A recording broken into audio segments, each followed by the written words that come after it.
কারণ হলো গণতন্ত্র হলো রাষ্ট্রের একটা ধরন। আপনি বাড়িটা বানাবেন, বাড়ির রূপটা কেমন, এটাকে বলে গণতন্ত্র। বাড়িতে কি করে বাস করবেন, ওটা হলো নির্বাচন।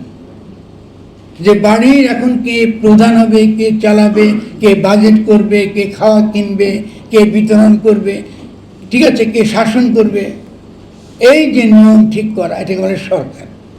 কিন্তু বুদ্ধিজীবিতার প্রতি নেতিবাচক ধারণা, আমি যেহেতু নিজেকে মনে করি সজীব এবং সক্রিয় বুদ্ধিজীবিতার চর্চাটা রাষ্ট্র গঠনের গোড়ায় থাকে।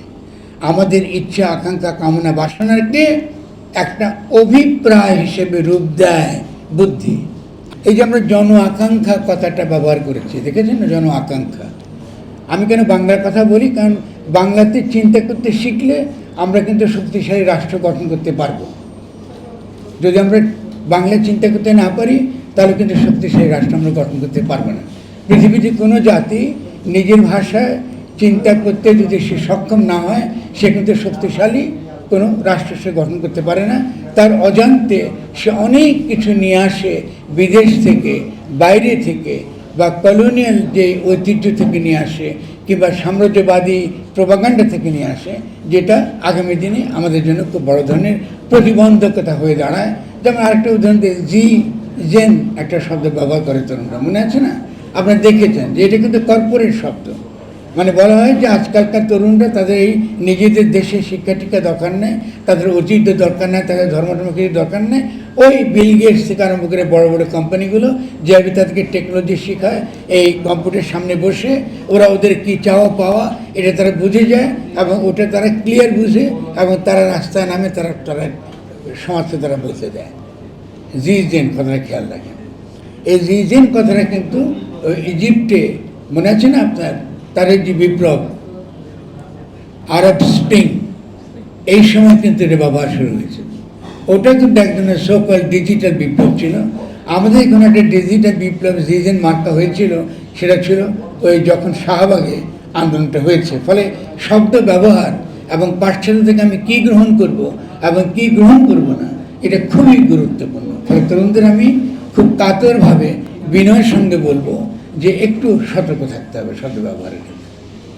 আচ্ছা, আমার একটা ছোটো ভাই একটাকে বলে গেছে, খুব সুন্দর কথা সে বলেছে এবং ভালো লেগেছে আমার, যে আমার এক বন্ধুর সঙ্গে, আমার বন্ধুর সম্পর্কে, আমার অত্যন্ত ঘনিষ্ঠ বন্ধুর উদ্ধৃতি দিয়ে সে কথা বলেছে যে বুদ্ধিজীবীরা যদি তাদের কথা শুনলে, বা তারা আসলে সমাজকে বদলায় নেই, বদলেছে তরুণরা, বা কিছুটা অনেকটা এরকম বলেছে। আমি মূল উদ্ধৃতিটা বলি। তার মূল উদ্ধৃতিটা ছিল এরকম যে বুদ্ধিজীবীদের কথা শুনলে বাংলাদেশ স্বাধীন হতো না, এটা বলেছে। কিন্তু আরেকটা কথা বলেছে, ওটা কিন্তু তরুণদের মনে রাখতে হবে, বুদ্ধিজীবিতা ছাড়া কোনো বড় ঘটনা কিংবা বাংলাদেশকে নতুনভাবে গঠন করতে পারবো না, এই বুদ্ধিজীবিতা।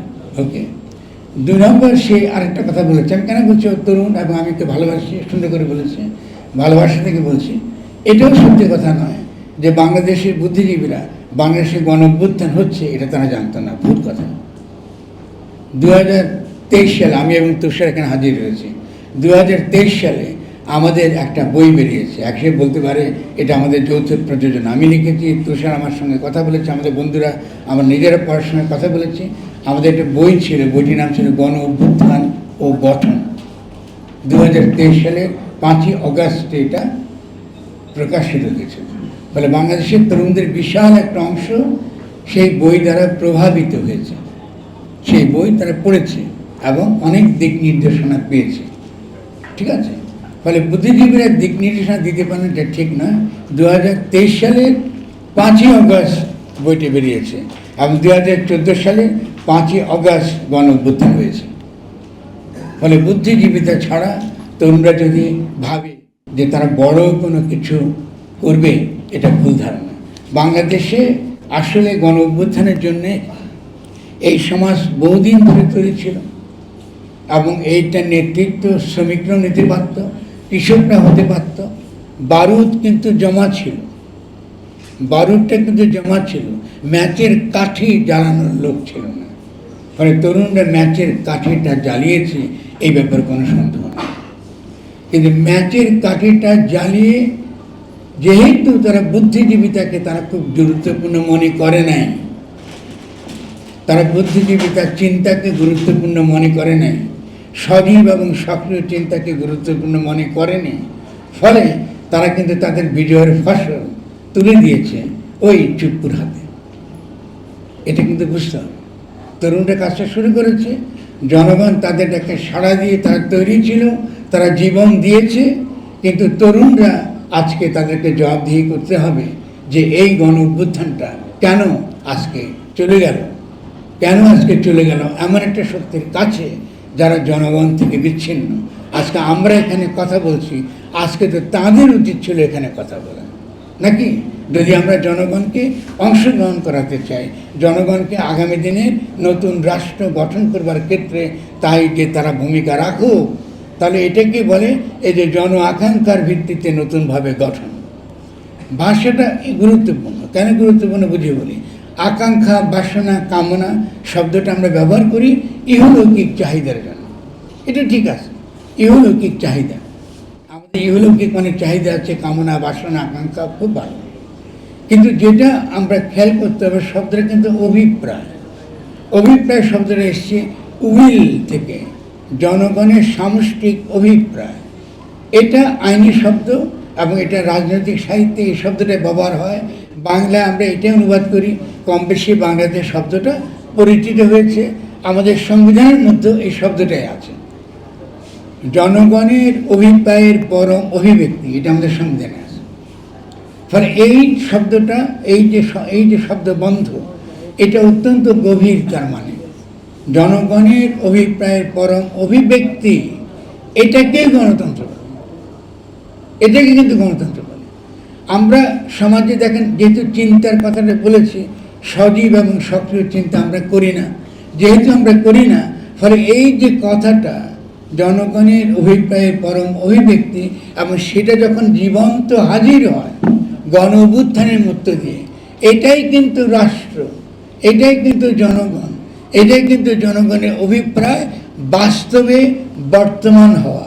এই অভিপ্রায়কে বাস্তবায়িত করেছে কারা?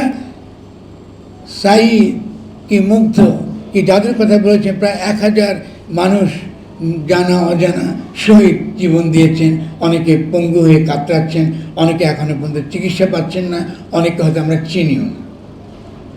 তাহলে এই যে জনগণ আসলো, সামনে হাজির হলো, নিজেকে বিলিয়ে দিয়ে সে একটা রাষ্ট্র কায়েম করতে চাইল, এবং সেই রাষ্ট্রটা গণ শব্দটা গণ, এখান থেকে গণতন্ত্র।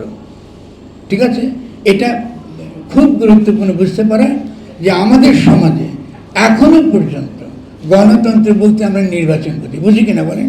আমি এটাই বুঝি যে নির্বাচন হলো গণতন্ত্র।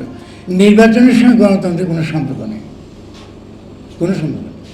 আমি বলি এটা কী কথা, আমরা একদিন শুনছি নির্বাচন, আর আপনি বলতেছেন গণতন্ত্র না। সমস্যা নাই, কী জন্য? কারণ হলো গণতন্ত্র হলো রাষ্ট্রের একটা ধরন। আপনি বাড়িটা বানাবেন, বাড়ির রূপটা কেমন, এটাকে বলে গণতন্ত্র। বাড়িতে কি করে বাস করবেন, ওটা হলো নির্বাচন। যে বাড়ির এখন কে প্রধান হবে, কে চালাবে, কে বাজেট করবে, কে খাওয়া কিনবে, কে বিতরণ করবে, ঠিক আছে, কে শাসন করবে, এই যে নিয়ম ঠিক করা, এটাকে বলে সরকার। দেখতে পেয়েছেন আকাশ পাতাল তফাৎ। তাহলে বাড়ি ঠিক নেই আপনার, আপনি কি সরকার চাচ্ছেন, কৃষি সরকার চাচ্ছেন? সেই জন্য আমরা বারবার বলছি গঠন গঠন গঠন, কনস্টিটিউট করা, গঠন করা। তাহলে এই শব্দটা যদি আমরা স্পষ্ট না বুঝি এই ধারণাগুলো, তাহলে কিন্তু আমরা মারাত্মক রকম ভুল করব।